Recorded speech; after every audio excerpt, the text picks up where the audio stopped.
Welcome to This Time Now, where the laughs are loud. From shared traumas to current poca vergüenzas, nothing's off the table. The show blends humor, healing, and real talk, with a few tears in between. It's safe and judgment free. Here you can dream out loud. We're two cousins with a deep bond and even deeper convos, showing up with laughter, real talk. And the kind of honesty that heals. It's familia, it's safe, and it's real. Come on, pull up a seat and pour yourself a cafecito. You're hanging with your favorite primos.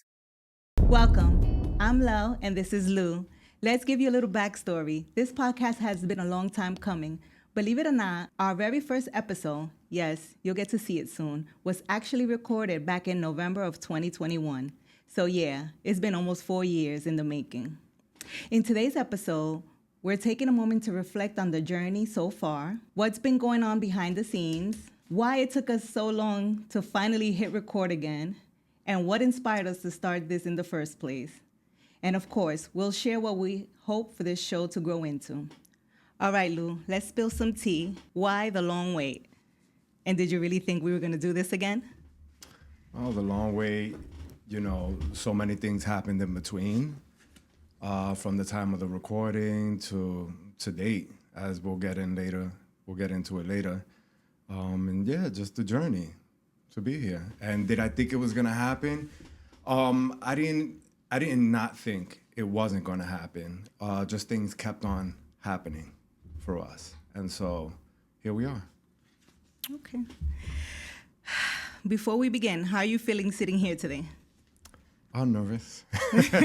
Nervous, I think, because this is the first time that, I'm having an open conversation outside of my family and sharing it with the world.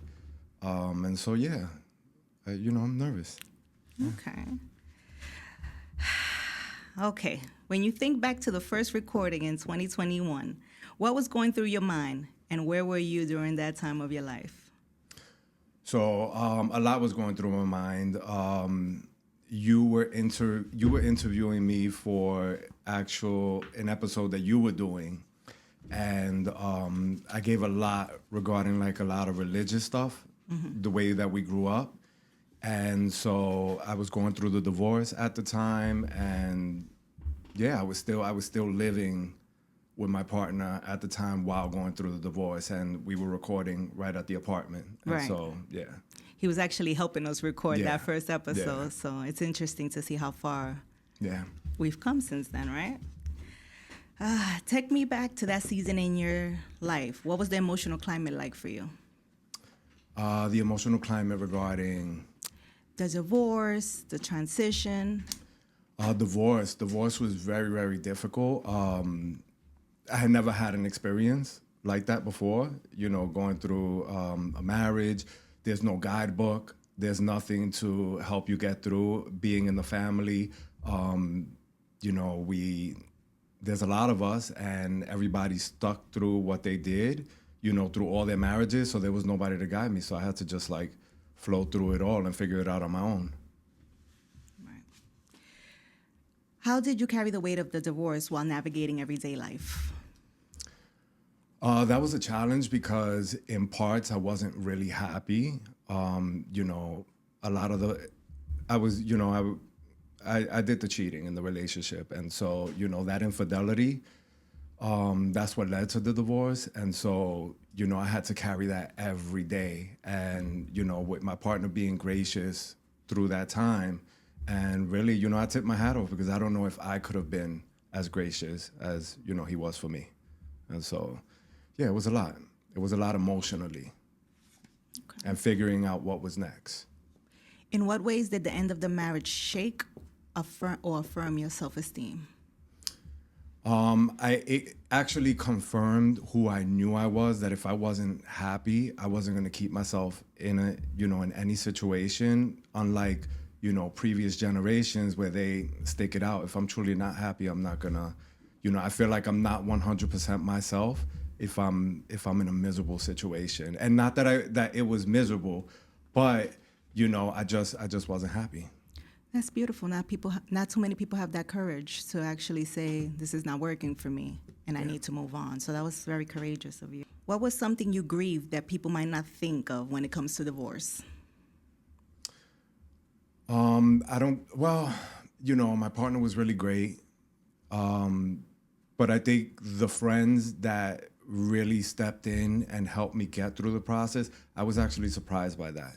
I was surprised by there's two main people who really stood by my side, helped me not literally jump off the ledge, but like keep from jumping off the ledge.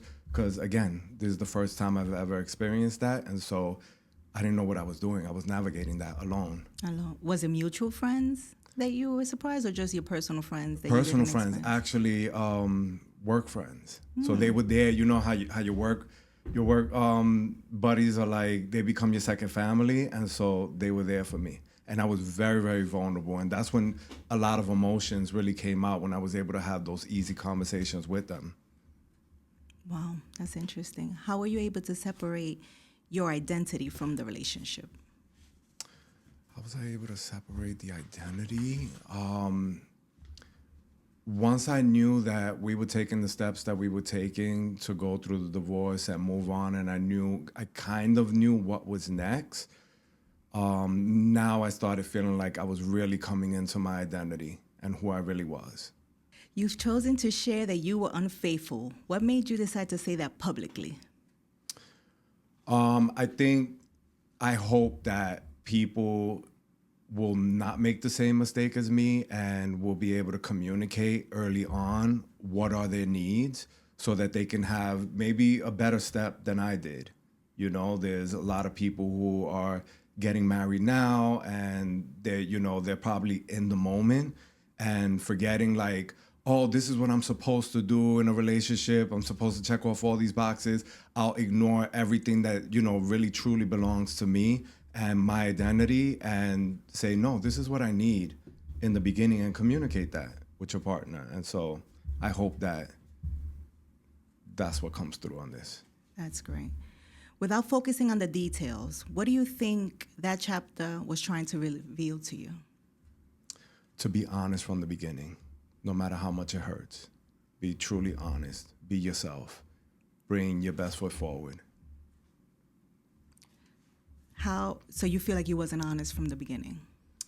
It wasn't that I wasn't honest. It was that I was ignoring my needs. I was pushing them to the side for the sake of, this is what it's supposed to look like, for the sake of getting married, looking successful in everybody else's eyes, and truly ignoring and not communicating that from the beginning. I'll say it 10 toes down, that my partner presented who they were from the first day, and I kind of regret that I didn't. They showed who they were, and throughout the whole relationship, they did that.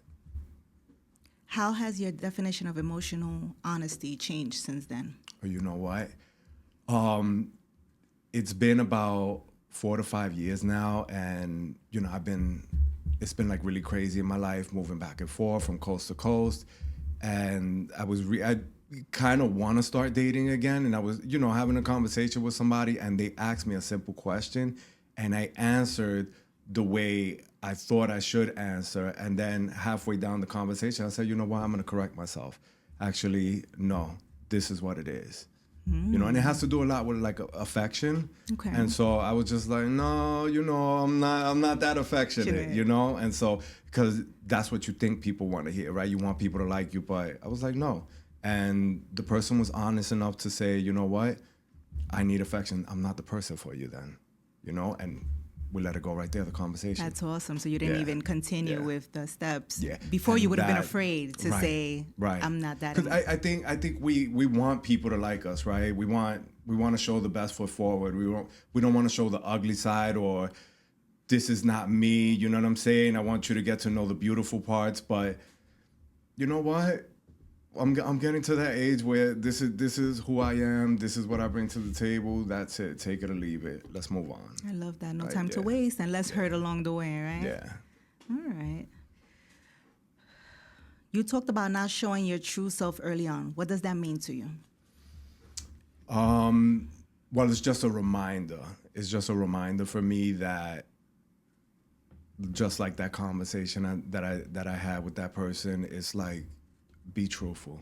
Always be truthful from the very beginning. And so that means being myself, all my faults, all my downfalls, everything who I truly am, present that in the beginning. How did hiding your true self or parts of your true self affect the relationship later on or along the way? It killed me. It killed me because I think I woke up one day and I was sitting at the edge of the bed and I was like, I don't even recognize myself. I don't recognize myself at all. And like I'm not going to say that was the beginning. I don't want people to think that, I was out there doing me and I didn't feel any kind of way. Like I was just doing me. The person that, I had that side relationship was giving me a certain part. And I was able to be, I guess, happy at home. But yeah, I died on the inside. I was dying every day. So the facade of the relationship was good, but the inside, Yeah. you were dwindling inside the person. I was.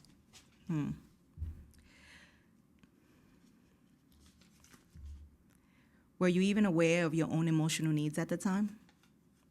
Or when did you become aware?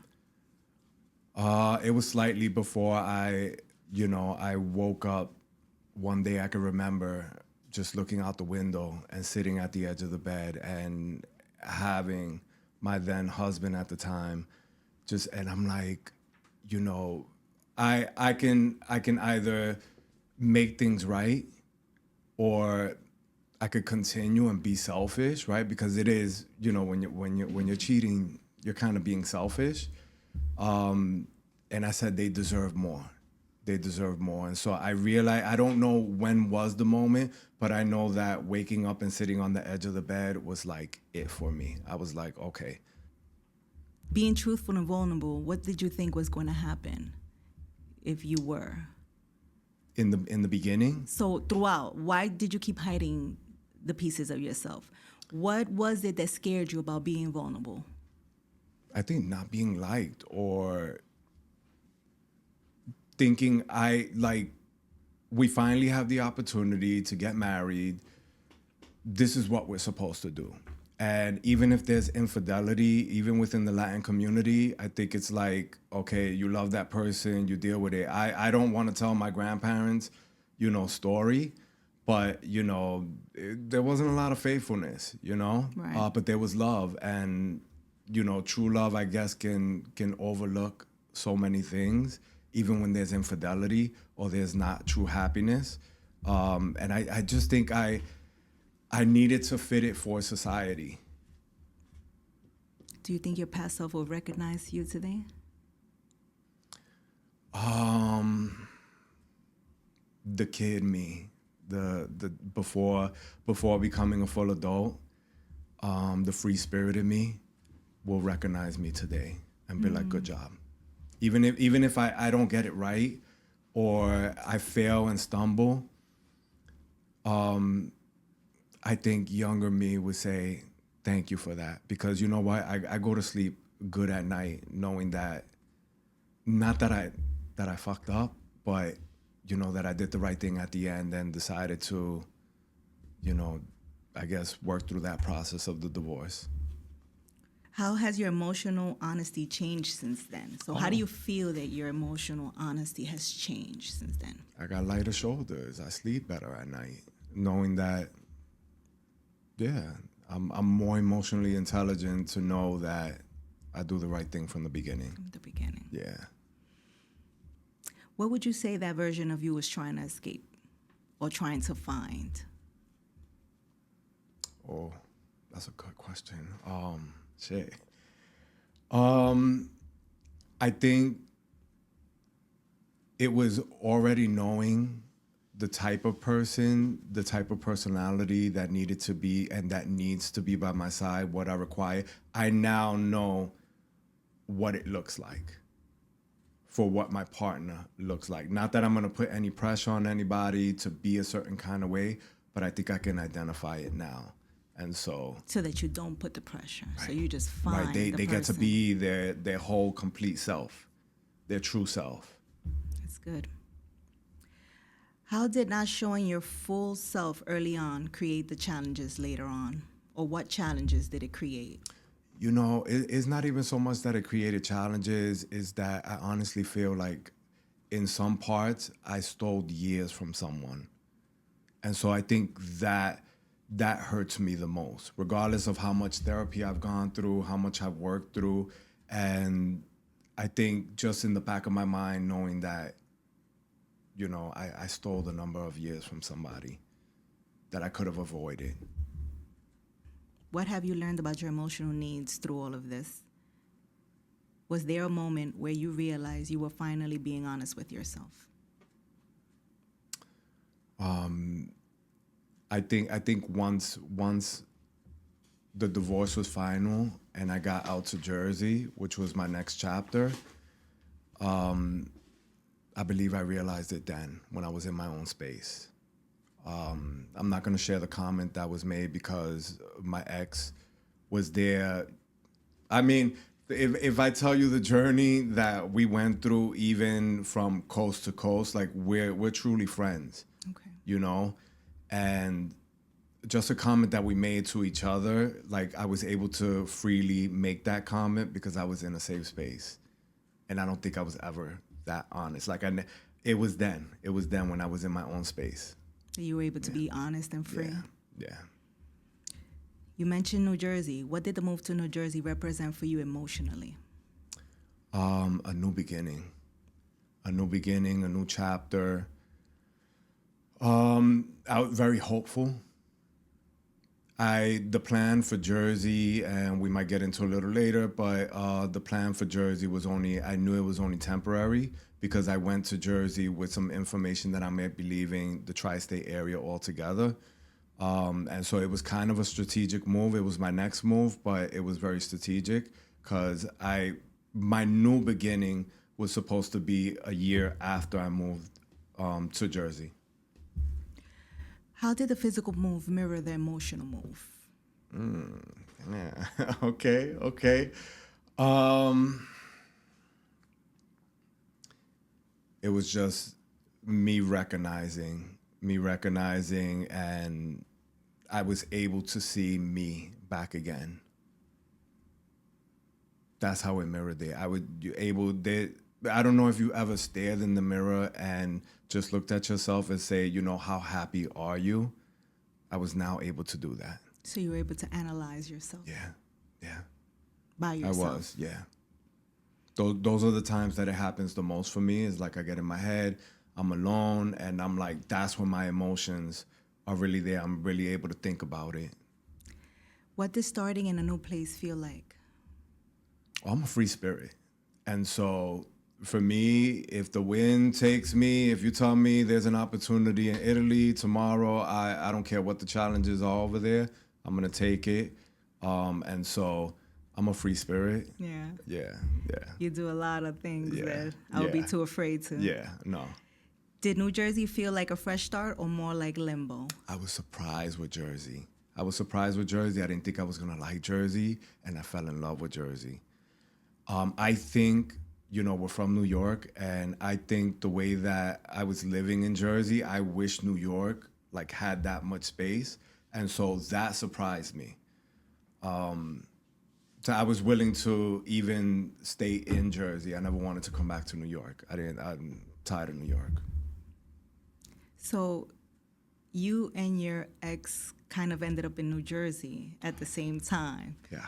So what was that like? And at what point did you know the marriage was really over, or was there some kind of linger? You know what? I think we knew it was over by the time we got to Jersey, but nobody else could see that in the family because, you marry families. Right, we all assume you guys were probably getting back together. Right. No, and in our mind, we were like, no, he had already started dating in Jersey. I was no way even close to dating. I was like, I'm going to discover myself. But I take long periods I probably take as long as the relationship to try to start dating again.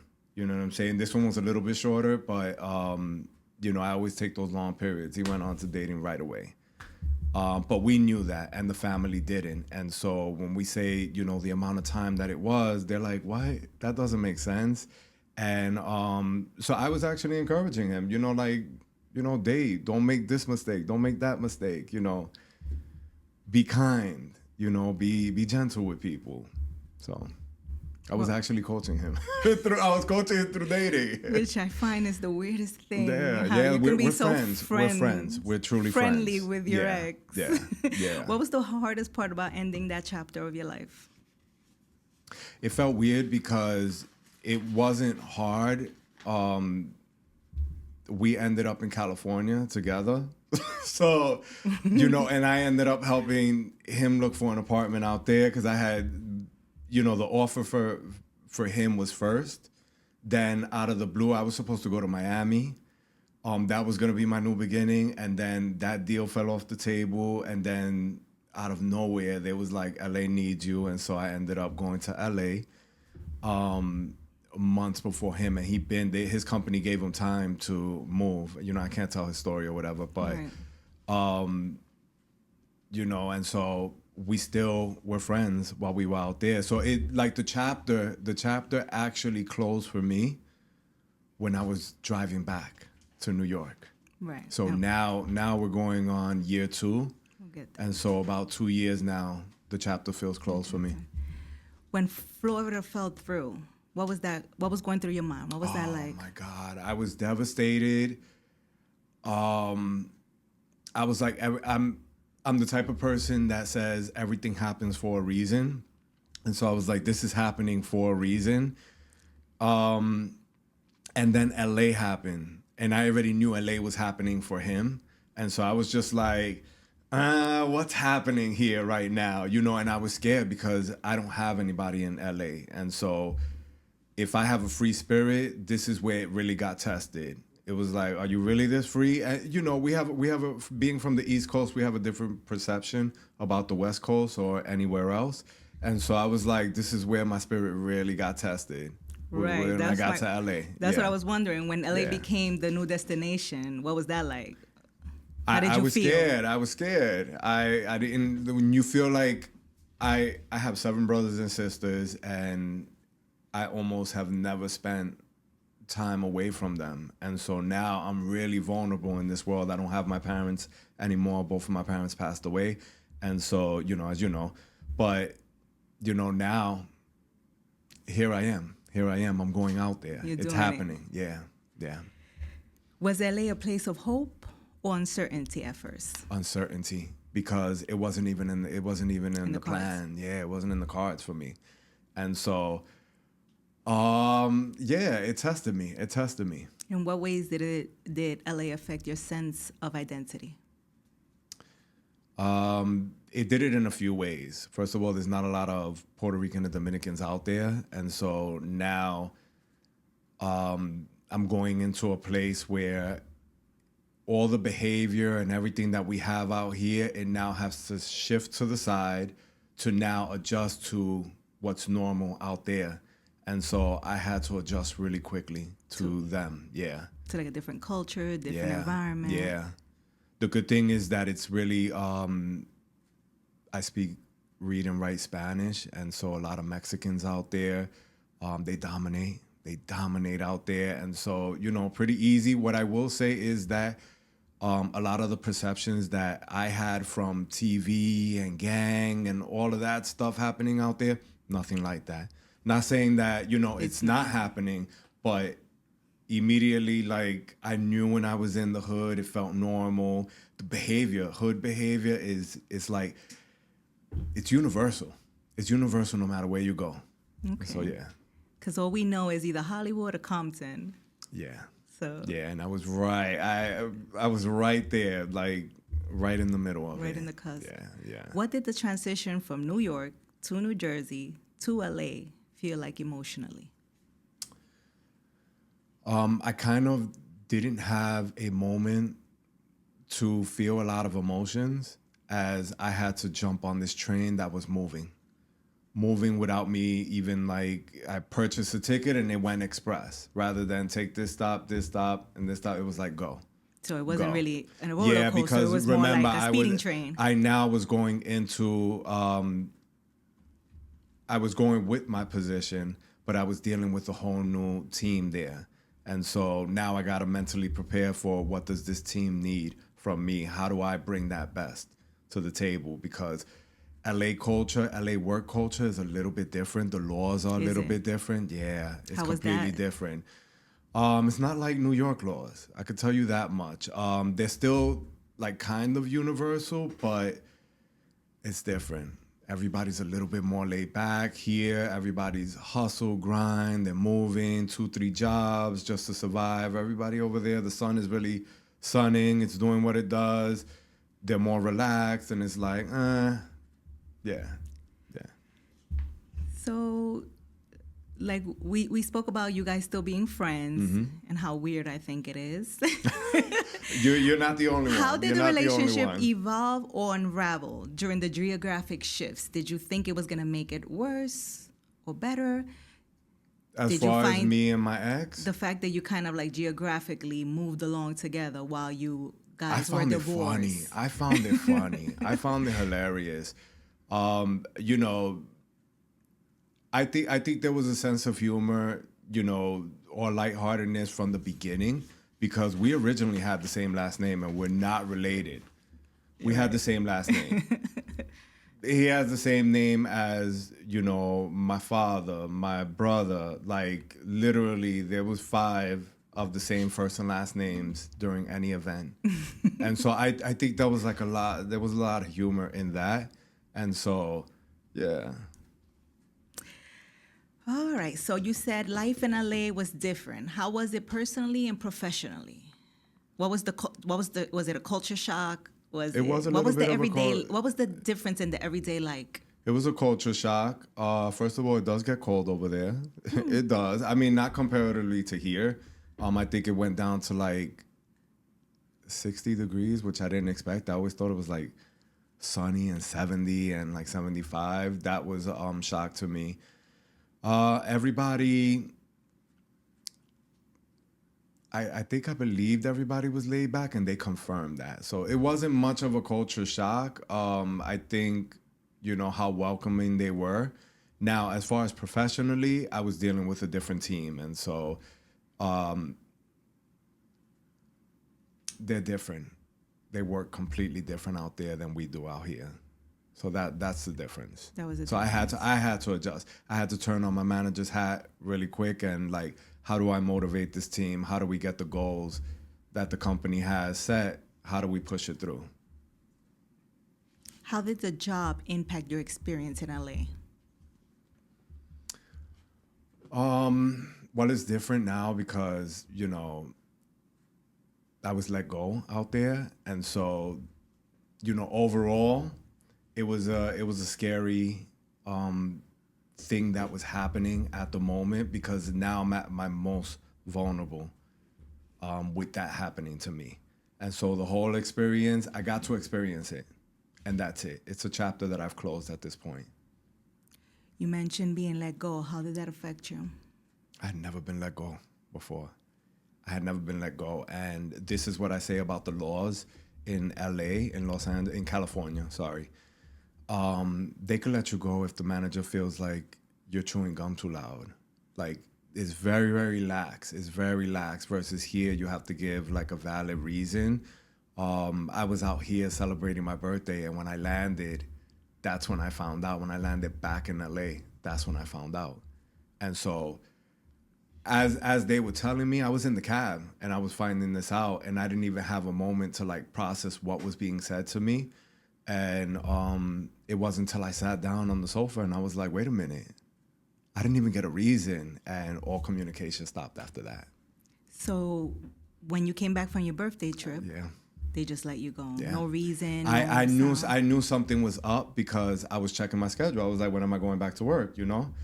And when I looked, I was like, it disappeared. But what kept on happening to my phone was the time kept on changing, and the way the schedule is and the application that they use, it has East and West Coast. So I thought that with the transition, with being on the plane, that something happened. And I was like, let me just call. And when I called, they was like, hold on one second. And they 3-wayed HR. Before you Which even was got to the here office. before I was in the cab. I was in the cab when it happened. And I said, okay. right? As they were telling me. And then I got inside the apartment and I was like, wait a minute, hold on. I just got let go. I had never, in all of my years of work, I had never been let go. So you were And to just this day, shocked. I don't even know the reason why today. Wow. What was the emotional toll of losing your job with no fault of your own? First of all, I don't know the reason why, right? And so that is like, damn, what did I Did I do? do Or like, something? you at least give me a reason and I can move on with that, And right? self-reflect. Right. Like if I did something wrong, then I can live with that. Because I've been working forever. And now not having anybody, even though I have my ex, but at this point it's like, yeah, life is starting to separate. Everybody's doing their own thing or whatever. At that, I was even probably dating a little bit out there. But yeah, so now I had to like figure it out. And so I'm like, okay, now's the time. So how did that experience change your sense of direction or purpose? Well, now I have to figure out what's happening. I have to figure out if I'm gonna stick it out in LA or if I'm gonna come back to New York or what am I gonna do. At that point, I'm like, you know what? I'm gonna look for work in LA, and then I'm going to also look for where I originally wanted to go, was Florida, right? If I'm gonna do this, I'm gonna take this opportunity to just like wing it wherever I want to go. I wanted warmer climate, and so for me, it was like, let's do it. None was happening, and that put me in a scary place. I was for the first time in my life, I was scared. And so I said, all right, I'm going to make the decision. There was a lot going on here in New York. And so I felt like that was the sign, like for me to get up and go. Come back. Yeah, come back. Did you contemplate staying out there? Once I had made up my mind, like for me, it's like when I make up my mind, I'm a Taurus. So when I make up my mind, that's it. It's said and done. I'm like, how am I gonna make this happen? And so, yeah, I was like, all right, let's go. I gotta let go of some of this stuff. This stuff is not coming with me from the apartment, and I was just like, let's go. Let's make this happen. Tell us about your journey back to New York. Oh man, my journey through New York. I left LA about 4:00 in the morning.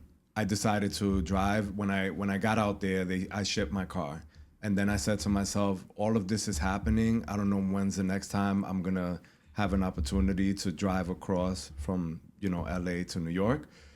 And so I'm a free-spirited person. I'm crazy like that. I got in the car and quickly at 4:00 in the morning when everything, those movies where like the background is getting like darker and darker, that's what I seen. And like, that's when the feeling really sunk in. I was like, oh shit, here we are. Right? Like it's me. And then I'm in my Nissan Sentra. I'm like, is my car even gonna make it? It was, it wasn't an old car, but I'm like, I don't know what I'm doing. I'm like, you're crazy. How long does it take? The trip was planned for 7 days. Okay. I did it in 5. I did it in 5. I couldn't see any more white lines. I was tired of seeing white lines. I was just like, I remember driving at one point for 12 hours straight. Like I took a little nap and I just like 12 hours. I was like, I can't be on the road anymore. I was tired. But on the journey, I think it was somewhere in Colorado. I was driving and for the first time I'm seeing like these boulders, the ones that you see in like the calendars and stuff like that. So I'm seeing this live in person. Okay. And I'm the only one on the road. There's not a car. I'm like, if this car breaks down on me, I'm so assed out right now. Like, I don't know what the hell I'm gonna do. And I was like, God, I'm gonna trust you. I'm gonna trust you through this process. And I remember seeing like the cliffs and like how high they were, and like you ever get like intrusive thoughts came in like drive off the cliff, right? let me Like move the no, car. what the hell is the matter with you? But no, I never contemplate stuff like that. I love my life. Right. But it was on that's one. very It was common. on one of the cliffs that I stood there. I pulled over, and I started praying, and God was like, in that still voice, I'm bringing you back for a reason. And so peace settled on me. And I was like, okay, I'm going to trust you through this process. And I made it. I made it to New York, and I really didn't want to come back to New York. I found myself at times like crying. I'm like, I don't want to go there, right? It's just going to be the same cycle, the same vicious hustle, and I don't want to do it anymore. I want the sun. I want relax. Like that's the life that I foresee for myself. And God is like, no, I have a different plan for you. And he sure did. He sure did. I made it to New York. How did that moment shape your faith or your belief or strengthen them? Shape them or strengthen? It strengthened my relationship with God because I always kept a close arm, going to church. I wasn't as faithful, but I always like try to pray and read the word and stuff like that. But it taught me that despite whatever I do, God can still turn a situation around, and whatever his plan is, it's bigger than whatever I can plan, right? And so that strengthened me with God. I love that. So when you got back to New York, you started working. How did it go? You started working right away? Did you find your way? So I was like, all right, were you I'm a back little in. lost? I'm back in New York. It's summertime. I'm like, you know what? After that, I'm gonna have fun. Despite having the spiritual thing that happened to me on the road, I'm like, I got back with family and behavior started Poca again, right? vergüenza. Yeah, poca vergüenza, So I stood without working. Mind you, I didn't get a single offer while I was out there in LA. And within a month, the offers started coming in out here. And I remember I got 2 offers. I won't mention the first company, but which in the back of my mind was the one I should have taken. And I ended up taking the post office. I was with the post office in Nyack for a year. And when they made the offer, I looked at the pay and I was like, no. I'm like, no. But in my spirit, I'm feeling like God is telling me that's where I want you. And I'm like, I'm never gonna make it. I'm never gonna survive off of that. Like, So the clarity and the guidance was that he needed you to walk that. Yeah. For a year, just trusting on him. Just trusting and leaning on him and letting him do the work that he wanted to do. So that day-to-day job became like a spiritual awakening for you. Yeah. It was some of the best prayers I ever had in my life. I still crave that till today. I'm in a weird place right now because when you grow up very religious, I've struggled lately with separating religion from having a real relationship with God and what that looks like in an everyday walk, and not just presenting as, oh, you're this type of Christian. No, I need to walk in that every day. And so every now and then, if you want to call it a religious spirit, it shows up. It shows up, and I start judging myself. I start, coming down on myself for not being the Christian that I need to be. Yeah, I struggle with that a lot as Yeah. well. What lessons did that job teach you about surrender and trust? Again, I'm going to circle it back to no matter what you have planned for yourself, when God has a calling on your life, I believe that he's going to see it through. He's going to make it happen when you have an actual, and I think everybody has a calling on their life. But when you want to be stubborn and hard-headed, God is going to show you, no, I need you to surrender. And so that's what it's taught me. It's like, even where I'm at right now, and I'm not in the best place, and I hope that, I don't get judged by people, and that those who really, truly love God can, pray for me, and that whatever it is that is happening, that I find the true peace in Jesus for me. I lost my train of thought, but just to hold on to God, Looking back at the entire journey, what are you most proud of? I'm most proud of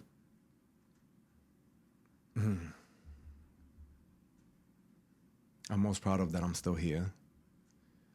I'm most proud of that I recognize that it is a journey and I just have to walk. It's day by day. and I'm here. I'm gonna make it. I'm gonna make it. I'm gonna be okay. So that's what I'm most proud of. Like, I'm most proud of self right now, and not in a haughty way, not in a I'm better than anybody. I believe you me. I'm the most humble, and I'm happy, and so that's what I'm most proud of, is that I'm able to be here right now. What do you want people to understand about your story? That even though I made mistakes, and everybody makes mistakes, that you can overcome it. You can overcome it, and just try to be as honest as possible with people. That's it. If you could speak to your past self at any point in the journey, what would you say? Man.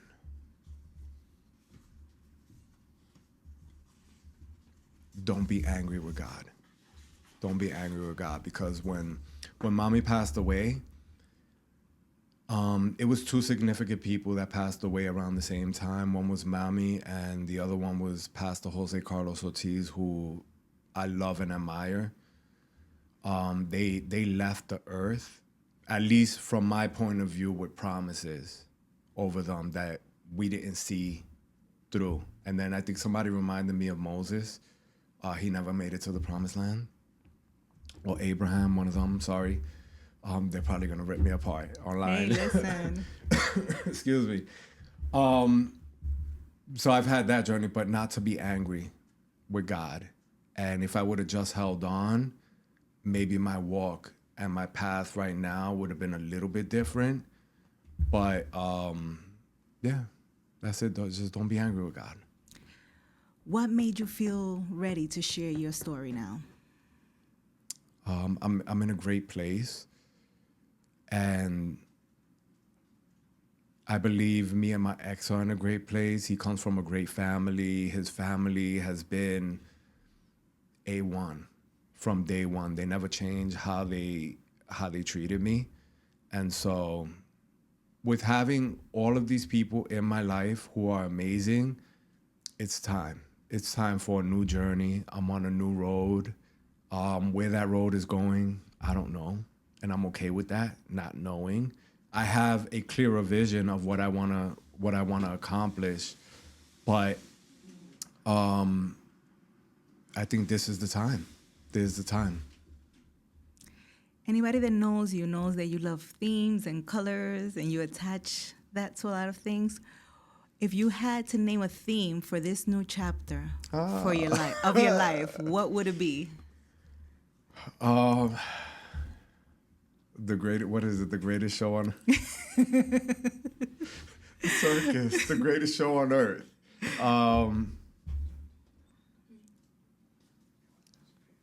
Knock knock next. I don't know. I don't even know how to answer that question. It's just the greatest show on earth. I love that. And that's what this is about. This show is about what's next for us, right? Our next chapter. Just exploring these new chapters in our lives together, separate, and bringing the audience along with us. Whew. Thank you, Lou, for showing up with that kind of honesty. It's not easy to talk about infidelity, pain, and the ways we fall short, but you did it with courage and reflection. The truth is, our mistakes don't define us. How we face them does. It's about owning the truth, taking accountability, and choosing to grow. This isn't about shame, it's about transformation. To anyone listening, your past doesn't cancel your healing. You're allowed to grow, you're allowed to begin again. Thanks for being on this journey with us. This time now is about showing up raw and unfiltered. We'll see you next time with a cafecito in hand and the courage to keep it real.